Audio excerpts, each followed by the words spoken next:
Hello, this is the second video in response to question 5 of the Dystopian literature paper from June 2022.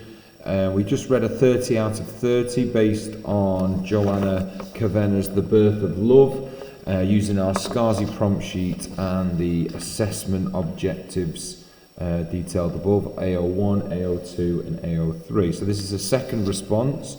The second response scores 22 from the possible 30 marks. So I'll read it through and make some comments as I go through about why it scores marks, possibly where it could have been developed, and then I'll read the commentary at the end. So just a reminder of the question. Write a critical appreciation of this passage relating your discussion to your reading of dystopian literature.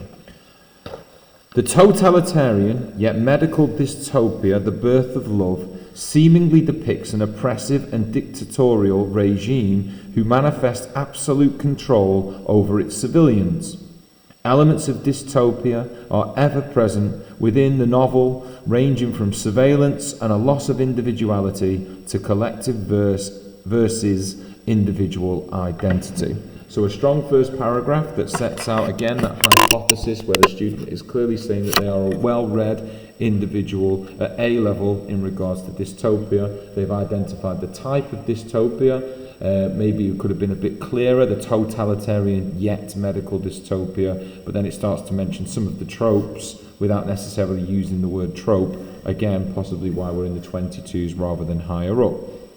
Within the passage, The Birth of Love, language devices and techniques are utilised to establish this highly surveilled and controlled setting, whereby the civilians are being held captive. The semantic field of fear, embodied throughout the passage, rigidly, fear and shocked, ultimately reinforces a sense of imminent danger within this atmosphere, perhaps foreshadowing the downfall of the inferior prisoners. Similarly, the ambiguity and unsettling tone established within the passage is accentuated through the fear-inducing adjectives coldly and rigidly, highlighting the impending fear that the civilians will be subject to.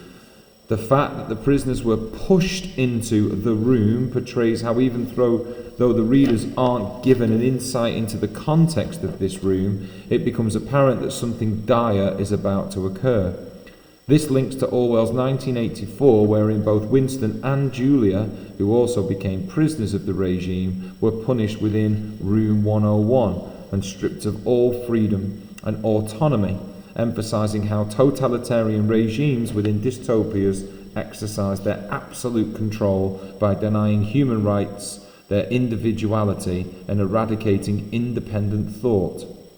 Nice points, nice links to other dystopian texts there with specific examples, but again, remaining with the focus on the semantic field that is existing in this text and also the ambiguity that exists within this text without a long analysis of Room 101, George Orwell's 1984, but making sure that it's clear that this individual candidate is informed by their reading of dystopian literature.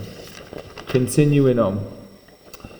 Published in 2010, the date is of significance as the advancement of technology and media ultimately infiltrated within society, leading to scientific advances which is explored throughout the passage.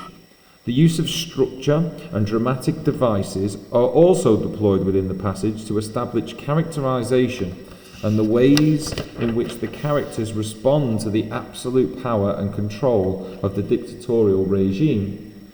The fact that the passage begins and entails no introduction of characters or their names suggests themes of a compromised and repressed identity. This is further reaffirmed by the civilians' titles of prisoner, the noun amplifying how they are stripped of individuality and are deemed as passive products of their oppressive society. Really well phrased point there, which again takes us back to assessment objective 1. Articulate, informed, personal response with terminology and coherent, accurate written expression.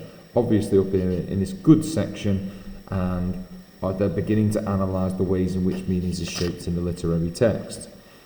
Furthermore, character is also built within the passage through action. So now we're starting to move through the Scarsi approach. We've talked about the setting of the room, the characters, how they've been introduced, and now we're moving into the action. And the response is provided by the individuals, reaffirmed in the phrase, they nod their recognition quickly. This arguably depicts conformity and obedience. The adverb quickly, here's AO2, zooming in on the language, for not obeying, quickly, implying fear of the consequences for not obeying hastily. The collective pronouns evident throughout the passage, they and their, further emphasises a sense of depersonalisation and dehumanisation, in which the civilians are enduring a collective suffering imposed upon them by the oppressive and totalitarian regime. Good use of terminology yet again. Dystopian writing is often driven by the voice of protest. Excellent use of the actual question 6s within this exam to inform their question number 5, whereby it could be implied that Kavenna is ultimately protesting about the fears and dangers associated with advances in technology and science. Now we're getting to the style and ideas, the S and the I of Scarsi. This links to contemporary 21st century, whereby technology and the media are utilised as a form of propaganda, as evidenced in Russia under Putin. Now, moving on to the next paragraph, I'll just hold off a little bit to make a point here, because this contextual reference here about Russia under Putin, if we were looking at assessment objective 3, demonstrate understanding of the significance and influence of the context in which literary texts are written and received, we stay a bit lower down in the mark scheme. It is competent and it's moving towards good, but it doesn't have that excellent level of development that enables it to go up into those higher bands, because there isn't much development under Russia and Putin, technology and science. They're quite broad strokes analysis where you need the more direct analysis to score higher in those assessment objectives. Over to the penultimate page.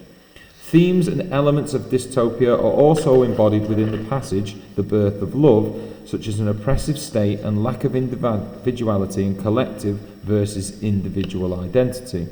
Dictatorial regimes within totalitarian dystopias maintain and exercise their power over the civilians through a combination of propaganda, terror and surveillance, which becomes an effective means of control. Themes of surveillance and control are reinforced through the elite guardians, nice use of quotation embedded into the text there, who may inevitably inevitably serve as a constant reminder to the civilians about the consequences of not obeying, instilling a collective fear amongst them. This links to both The Handmaid's Tale and 1984. Very straightforward linking phrase here to the wider reading of the dystopian text, but it is a reliance again on the two core texts from our wider reading, The Handmaid's Tale and 1984, as the thought police and eyes were similarly deployed by the regime to arouse fear, paranoia and self-regulation within the individuals. Now, we often talk about this in our lessons. I do hope you remember this. This links to Bentham's, explored it in a slightly different way. This links to Bentham's panopticon model established in the 19th century. The prisoners constantly self-regulated and governed their behaviour out of paranoia that the guards were watching and were therefore under continuous threat. So a nice bit of wider reading shown here with the use of the terminology of the panopticon.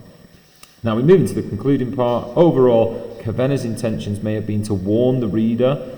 This is about the ideas, the I section of Scarsi, and totalitarian regimes rising again, and how the technological advances are used as a tool for indoctrination against humans or amongst humans rather than benefiting them. Now the commentary for this analysis is as such. The introduction to this response suggests that the candidate is on the lookout for dystopian themes to give structure to the answer. Surveillance, a loss of individuality, collective versus individual identity. This approach can help to give clarity, but also may lead candidates to force the extract to fit preconceived notions. It is important to remain open to what the passage says. Now I think that's a really important point to draw attention to. Focusing on the passage, not making the passage fit to what you want to write about. It is important to remain open to what the passage says. The response goes on to deal with fear, depending on a few isolated words to develop a paragraph. The term adjective is used in error for adverb. So on I think it was the second page, when it was going in analysis about the language, there was a misuse of terminology where no term was needed. So if you're not sure, it's better just to look at words and phrases than to mislabel. The material on dehumanisation of the prisoners is clearly presented and effective, although it again depends on a very few brief references to the text. The final section on the repressive state moves very quickly to contextual material, allowing for little AO2 analysis. So it's important to mention the contextual information, but our strong focus for the unseen is AO2 with 75% rather than AO3, which is 12.5%.